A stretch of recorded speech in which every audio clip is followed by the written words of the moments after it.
à tous, ravie de vous accueillir sur le plateau de Fenêtres sur Arfis pour une émission spéciale, le 6e numéro d'une série de 6 émissions consacrée aux 25 ans de l'école. Et oui, l'Arfis a déjà 25 ans. Alors au programme de cette émission, les élèves de 2e année ont décidé de vous faire une petite mise en lumière des filières présentées à l'école. On va découvrir l'assistanat, la post-production, l'image et le son. Et pour plonger dans ces univers, on va redécouvrir des films étudiants et surtout redécouvrir ces étudiants qui vont se relayer sur ce plateau. Ils ont accepté de jouer le jeu et on est ravis pour ça. Justement, c'est un duo qui va ouvrir la marche. Merci d'accueillir et de les encourager. Nous avons un public très fourni cet après-midi, ça fait plaisir. On va donc jouer avec eux. Merci d'encourager Clara Doma, élève de première année, future post-production. Bienvenue Clara. Également Olivier Gamaz, ancien élève de la promo 21 en assistanat. Est-ce que vous êtes prêts? On va pouvoir aller parler de vos filières. Vous êtes prêts d'être les porte-parole? On est prêts. L'émission est lancée, c'est parti. Place à la première séquence, Fenêtres sur assistanat.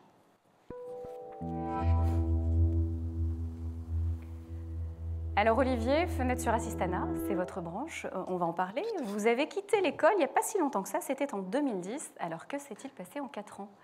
Eh ben, depuis que j'ai quitté l'Arfis, j'ai fait un petit bout de chemin, j'ai réussi à travailler et maintenant je vis de ce beau métier qu'est la régie.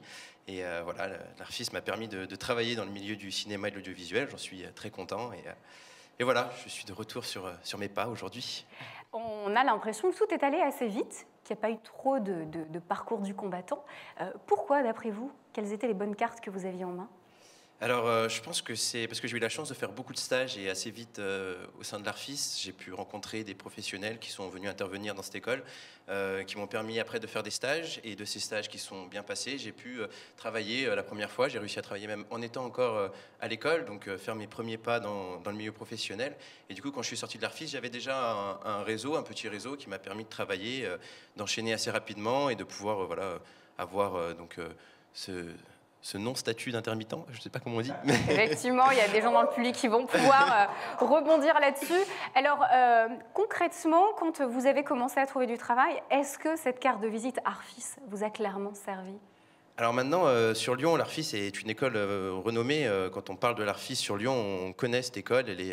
Voilà, moi, je sais que je vais faire une série bientôt sur Lyon. Et dans mon équipe régie, tous les assistants sont sortis de l'école Arfis.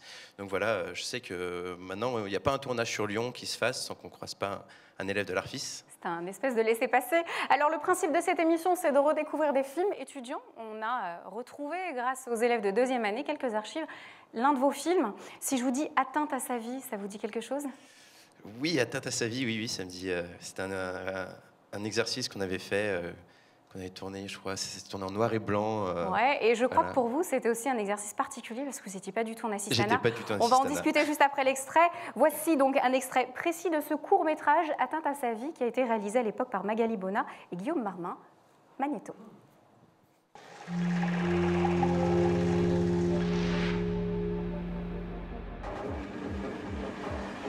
5 minutes avant le choc, j'avais rendez-vous avec tous mes potes au café où on se retrouve chaque vendredi. Comme d'habitude, je suis en retard, et comme d'hab Thomas aussi. Ouais, Anne, c'est Thomas là. Je suis en grosse galère, je devais récupérer ma voiture, mais il y a personne, je sais pas où je suis. Oh, oh, oh! Quoi? Bah, non, mais j'étais juste en train de laisser un message. Fils de pute.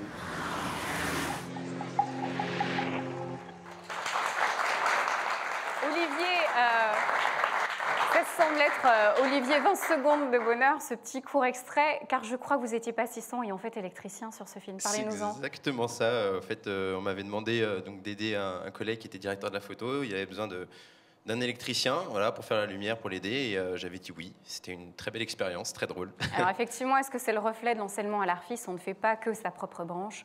On essaye aussi de tâter un petit peu ce qu'il y a autour et peut-être changer d'avis. Donc faire un peu de déco, un peu de lumière, c'est ça aussi? Ben, c'est exactement ça. Moi, je suis rentré à l'Arfis, je voulais faire de la lumière. Parce que j'ai de la famille qui est électricien, chef op. Et un jour, j'ai rencontré un régisseur adjoint qui m'a présenté la régie. J'ai fait, ce métier, c'est pour moi. C'est le plus beau métier du monde.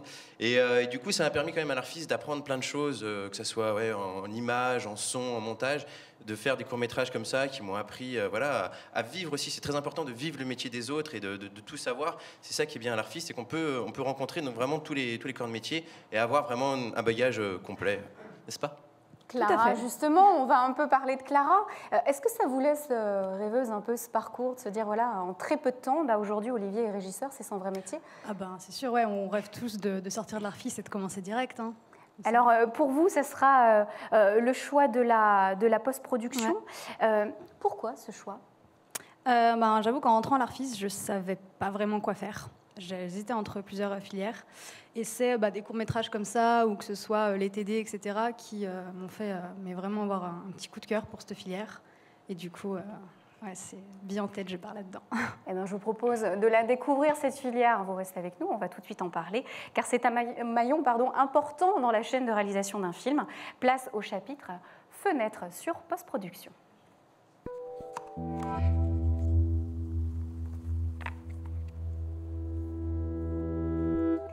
Alors Clara, au niveau de cette filière, expliquez-nous à quoi ça mène. Quels sont les métiers que l'on peut faire en post-production? Alors, moi je sais qu'idéalement j'aimerais bien être monteur, voire chef-monteur, accessoirement. Après, on a tout ce qui est l'étalonnage ou par exemple là ce qu'ils font en régie, les réals, qui dirigent un peu tout ce qui se passe sur nos écrans. Pas mal de métiers. Ouais. Pourquoi est-ce que l'étape après tournage vous intéresse autant? Qu'est-ce qu'il y a aussi de sympa? Est-ce qu'on arrive un petit peu en fin de course? Ah c'est ça, c'est l'aspect finition d'un film, le fait qu'on apporte la touche finale et après on écrit le film en fait. C'est l'aspect écriture du montage qui moi je trouve ça vachement intéressant, quoi. Olivier, est-ce que vous avez une interaction avec les professionnels de post-production dans votre métier? Avec les monteurs, assez peu, parce qu'ils interviennent après qu'on ait fourni donc, les images. Mais oui, tout au long du film, quand même, on leur apporte les rushs et puis on a des retours. Maintenant, grâce à la technologie, on peut monter. Il y a beaucoup de films qui se font en parallèle, qui se montent en parallèle du tournage. Et donc, c'est vrai que c'est très intéressant d'avoir leur retour. Moi, dans mon métier, à part leur apporter les rushs, j'ai pas vraiment de retour. Mais c'est vrai que maintenant, grâce à vraiment des moyens extraordinaires qu'on a, on peut travailler vraiment en parallèle et c'est assez bien foutu. C'est sympa. Au niveau de l'avenir, est-ce que la question s'est posée de faire du cinéma ou de l'audiovisuel? Car on sait quand on est dans ce métier-là que c'est assez différent, Olivier. Alors ça s'est présenté à moi, donc moi j'ai pris ce qui arrivait, et c'est vrai que le monde du cinéma est un monde un peu particulier par rapport au monde de l'audiovisuel. Voilà, c'est deux métiers différents, mais en même temps c'est une interaction parce que c'est des techniciens qui s'échangent et tout ça. Donc moi j'ai essayé de m'orienter plus vers le cinéma. J'ai réussi à faire des films cinéma, ce qui est un beau rêve. Et voilà, mais après l'audiovisuel c'est pas complètement différent du moment que on apprend un métier de cadreur, qu'il cadre dans l'audiovisuel ou dans le cinéma, on retrouve les mêmes métiers, la même passion. Le métier est la même. Clara, est-ce que vous avez déjà une idée sur le secteur que vous allez intégrer plus tard? Pas vraiment, non. C'est vrai qu'on verra au fil des années. Hein. Effectivement, vous êtes au début de votre formation, vous avez tout le temps d'en profiter. Alors, comme je le disais, en ouverture, sur ce plateau vont se relayer différents étudiants. C'est l'occasion de découvrir un nouveau chapitre avec cet étudiant qui, lui, a fait le choix de l'image. C'est la séquence Fenêtre sur image.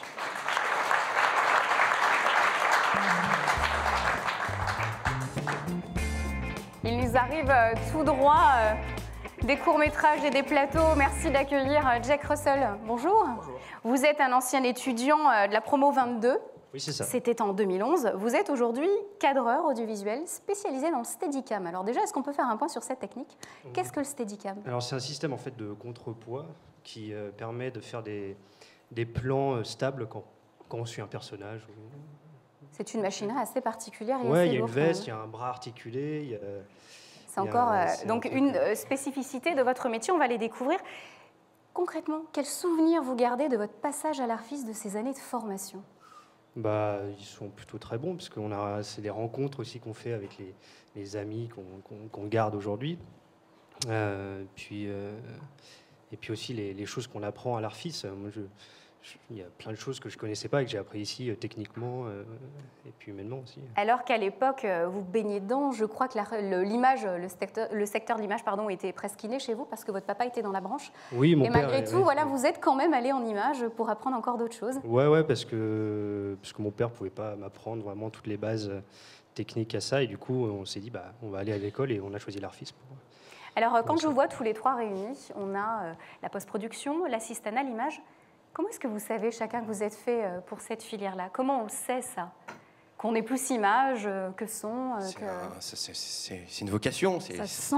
Enfin, ouais, on le sent au fil des expériences ou des choses comme ça. Je pense qu'on l'a dans notre tripes. C'est un jour, on vous dit, voilà, ce métier, vous allez en chier, c'est un métier pourri. Et tu fais waouh, c'est le plus beau métier du monde. Et du coup, tu fais c'est peut-être pour ça, voilà. Mais, non, puis ce qui est bien, c'est qu'aussi à l'ARFIS, en première année, on voit tout. C'est-à-dire qu'on fait l'image, la post-prod, du son, tout ça. Et du coup, ça nous permet vraiment de choisir en fin de première année, de savoir ce qu'on fait, quoi. En tout cas, on note que vous avez tous été passionnés parce que pour franchir la porte d'une école de cinéma, c'est qu'on sait que c'est en soi. Et là, toutes les personnes qui sont dans le public en ce moment, peut-être avec leurs enfants, les familles, les jeunes, voilà, ils disent voilà, je sais que c'est ça. Et on le sait, c'est inné. Alors, on va remercier Clara et Olivier. Merci d'être passés sur ce plateau, nous faire part de votre expérience et de votre bonne humeur. Quant à nous, on vous propose de redécouvrir un film, Lettre officielle. Ça s'adresse à vous, Jack. Vous regardez bien, je crois que vous avez quelques anecdotes sur ce film à nous donner. C'est un film réalisé par Adrien Benza. C'était en 2012. Magnéto.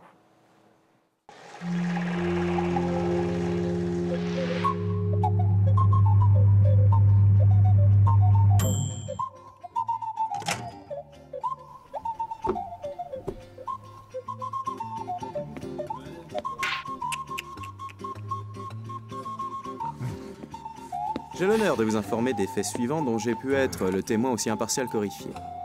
Ce jour même, aux environs de midi, je me trouvais au coin repas. Le dit coin repas étant plus que complet, oserais-je dire, car le micro-ondes ne pouvait chauffer qu'un plat à la fois.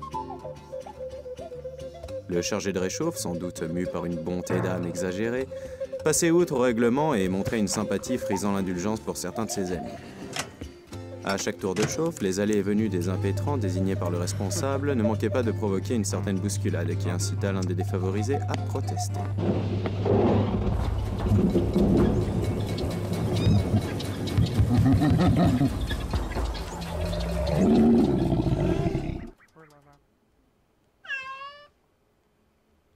Le responsable, outrepassant alors nettement son rôle, se permit de suggérer avec insistance à son interlocuteur une amélioration vestimentaire censée lui plaire. Étant donné ces conditions, monsieur, je vous prie de bien vouloir m'indiquer les conséquences que je dois tirer de ces faits et l'attitude qu'ensuite je devrais prendre dans ma conduite de ma vie subséquente. Dans l'attente, veuillez agréer, monsieur, l'expression de ma parfaite considération empressée.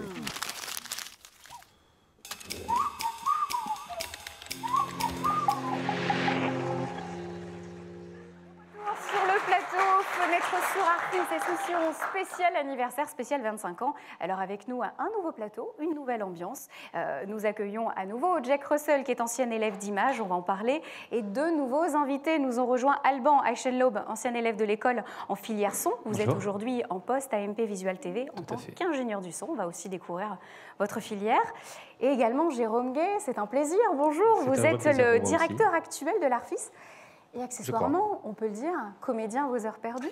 On a la preuve en image. C'est un piège, là, oui, effectivement, de temps en temps, je me laisse avoir. En tout cas, vous jouez le jeu, c'est assez sympa et merci d'être sur ce plateau. Alors, Jake, on va revenir à cet extrait qu'on vient de voir. Quel rôle est-ce que vous aviez sur ce film étudiant? Alors, moi, j'étais cadreur, donc à la caméra. Et voilà. Quel souvenir au niveau de la technique, de l'ambiance, parce qu'on a l'impression que c'est des petits films étudiants, comme ça paraît anodin.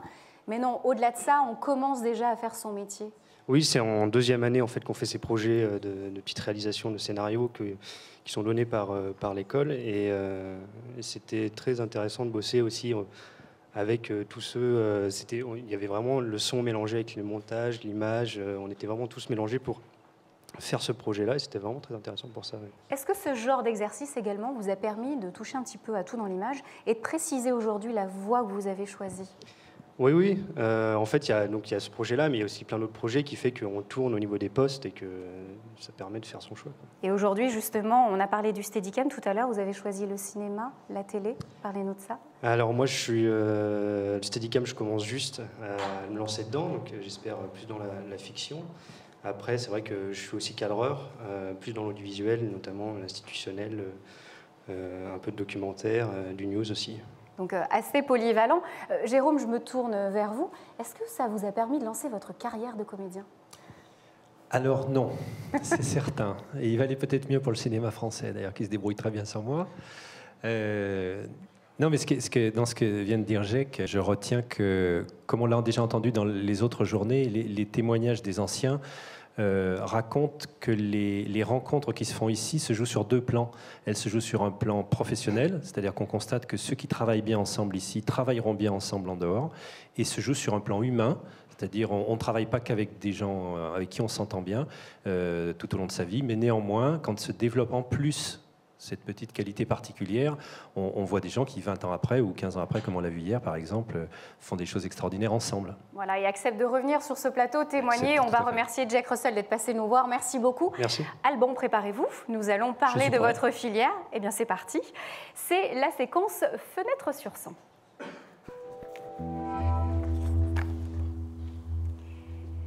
Alors, Alban, parlez-nous de votre filière. Comment s'est passée déjà la sortie de l'école? Vous étiez en filière son, je le rappelle.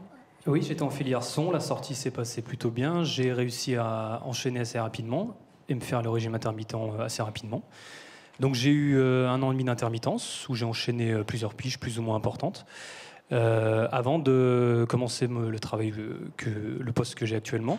Donc à savoir un CDI comme assistant son, pas encore ingénieur du son, bientôt j'espère, chez MP Visual TV. En quoi ça consiste exactement? C'est vrai que dans les métiers du son, on voit un peu le perchman, mais on a du mal à comprendre l'ingénieur, le mixage. C'est assez méconnu du grand public. Voilà, vous intervenez. Donc, en fait, ma société, c'est un prestataire technique broadcast. Donc, le broadcast, c'est la diffusion télévisuelle. Et assistant son, moi, je suis sur le terrain. Je ne suis pas dans les régies. Donc, ça peut ressembler à ce qu'on fait là actuellement, à savoir un plateau télé. Mais ça peut ressembler aussi à toutes les grosses prestations à l'extérieur. Comme du sport. Le gros marché parisien, c'est les plateaux télé. Le gros marché en province, c'est le sport. On voit qu'Alban a su trouver sa voie dans un secteur auquel on ne pense pas forcément. Voilà, il y a l'audiovisuel, le cinéma, les tournages, il n'y a pas que ça. Est-ce que c'est aussi l'objectif de l'ARFIS, de faire en sorte que ces étudiants aient l'esprit le plus ouvert possible pour l'avenir? Oui, tout à fait, Sandrine, parce que on cultive la pluridisciplinarité, on l'a bien compris dès la première année, mais surtout, on essaie de leur ouvrir toutes les fenêtres et les portes, comme le thème de l'émission renvoie à cette idée, toutes les fenêtres et les portes possibles et imaginables. C'est certain que la plupart viennent pour le long métrage de fiction et rêvent de Cannes, d'Hollywood, tout ça. Alors peut-être qu'AMP Visual, à côté de ça, est moins glamour, sauf que c'est quand même un des plus gros groupes français, voire européens en la matière, tout à fait. Et que travailler dans ce groupe-là, ça peut offrir sur les 10 ou 20 ans qui viennent à Alban et à d'autres des opportunités professionnelles fantastiques. Oui. Et on va à Cannes en plus. En plus, on y maintenant. Et au final, on termine à Cannes. Alban, concrètement, qu'est-ce que vous retenez de l'ARFIS? En quoi ça a été un bon bagage d'après vous? Ça a été tout simplement une formation. Donc, et puis un diplôme, parce que ça a quand même son importance. Donc ça m'a apporté des connaissances qu'on n'a pas forcément si on ne fait pas d'école. Ça m'a apporté aussi... j'ai pu faire des stages grâce à l'ARFIS. Donc du coup, découvrir le monde professionnel et se faire des connaissances. Et puis surtout confirmer ce que je voulais faire, à savoir le son. Jérôme, on va refaire un point sur l'école. Est-ce qu'on peut rappeler les missions de l'école? Alors, ouvrir les champs des possibles pour donner accès à des rêves. C'est-à-dire montrer que ces rêves sont des réalités, la plupart du temps, et essayer de tracer les étapes pour y parvenir. Parce que bien sûr, ils rentrent en première année, ils voudraient tourner tout de suite, ils voudraient tout de suite se retrouver dans le bain. Et il faut qu'on séquence ça, qu'on arrive à structurer, surtout aujourd'hui où la partie technologique est devenue prépondérante. Je fais un peu partie des dinosaures, comme certains dans cette école, qui sont nés dans les années 50 et qui ont connu la pellicule, la vidéo numérique, enfin toutes les étapes. Aujourd'hui, lorsqu'on arrive dans cet univers-là, c'est un univers totalement technologique qui impose une formation théorique très importante. Alors, c'est pas ce qu'il y a de plus drôle, mais enfin, c'est une des fonctions de l'école. Et la deuxième, c'est de développer le réseau relationnel, c'est-à-dire de leur faire comprendre qu'on ne peut pas travailler dans ces métiers en étant un génie méconnu seul au fond de son garage ou en bidouillant dans sa chambre, quoi. Alors, pour prendre les bons virages au bon moment, l'école, en 25 ans, a su s'adapter, évoluer. On a évoqué dans d'autres émissions qu'il y avait 11 étudiants à la première promo. Oui. Aujourd'hui, ils sont 195. Voilà. Comment est-ce que vous avez fait ce virage ? Eh ben, c'est une question qu'on se pose encore aujourd'hui. C'est 25 ans de... Alors, moi, j'ai intégré qu'après quelques années, je n'étais pas dès le début de l'école, mais on va dire globalement, la trajectoire de ces 25 ans a été à la base structurée par une équipe de techniciens, dont certains sont encore présents en tant qu'enseignants. Et tous ceux qui ont rejoint l'équipe ont cette même philosophie, s'adapter en permanence dans son propre métier et transmettre. Et je pense que c'est cette double volonté qui fait qu'aujourd'hui, on peut avoir ce niveau d'engagement de la part des étudiants parce qu'il est transmis par les enseignants. Enfin, aujourd'hui, Alban qui est sorti et qui pourrait dire très, très objectivement tout ce qu'il pense sans craindre mes foudres. Je pense que les contacts avec les enseignants, c'est un marchepied, pas seulement relationnel. Je veux dire, il y a plein de choses qui se passent. Bien sûr, on les voit comme des enseignants, mais comme des potentiels collègues plus tard. Donc il faut un peu se comporter avec eux enfin, presque comme des collègues, tout en les respectant en tant qu'enseignants. Comme des pros. Alors, au niveau de l'ARFIS, on voit que cette école a su en 25 ans se positionner comme incontournable en fait, dans le panorama des centres de formation en France et à l'étranger, parce que beaucoup d'élèves viennent de l'étranger aussi. Est-ce que ça veut dire qu'aujourd'hui, il faut passer par une école de cinéma et d'audiovisuel pour entrer dans ces métiers, forcément ? Alban ? Pas forcément, mais ça aide beaucoup.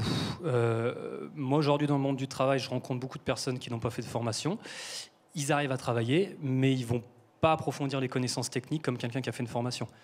En plus, faire une formation, ça apporte un diplôme, ça a son importance en fonction de l'employeur, et ça nous apporte un peu un raisonnement de technicien qu'on n'a pas forcément si on ne fait pas de formation. Ça a un art de la débrouille, de réparer des pannes un peu comme on peut, rapidement pour que ça marche. Et voilà.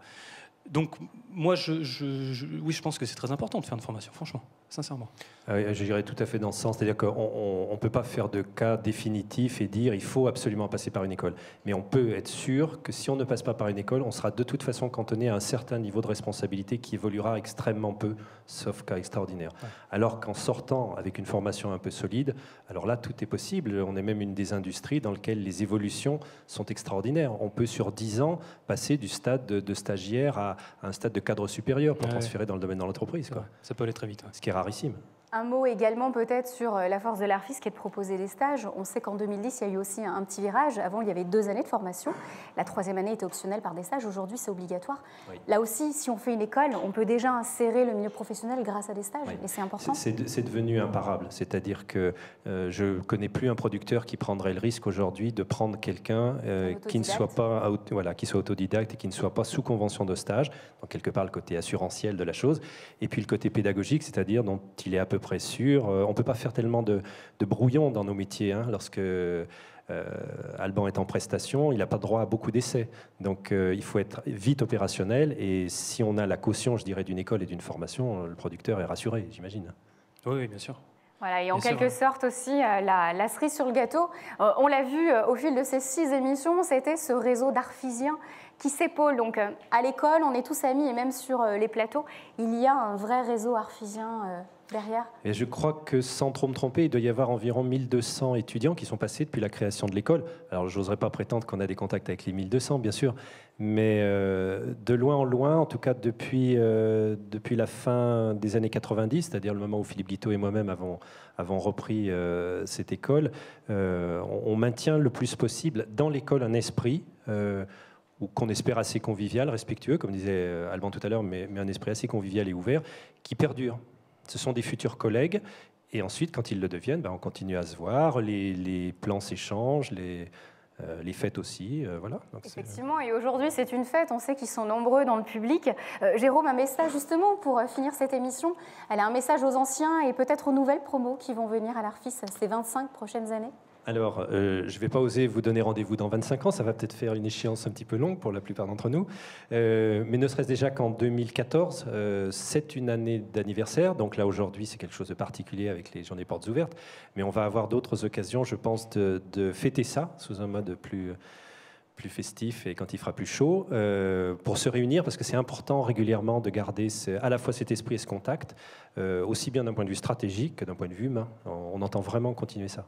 En tout cas, c'était un plaisir de tous les retrouver sur ce plateau. Merci beaucoup, Helmond, d'être passé nous voir, ainsi que tous les autres étudiants qui se sont relayés au fil de ces 3 jours sur ce plateau.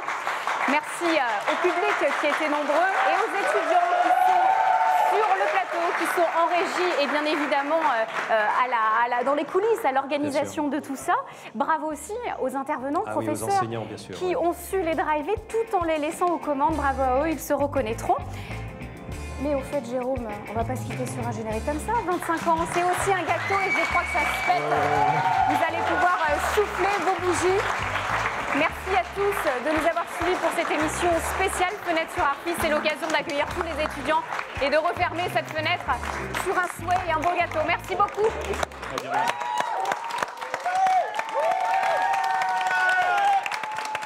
Joyeux anniversaire.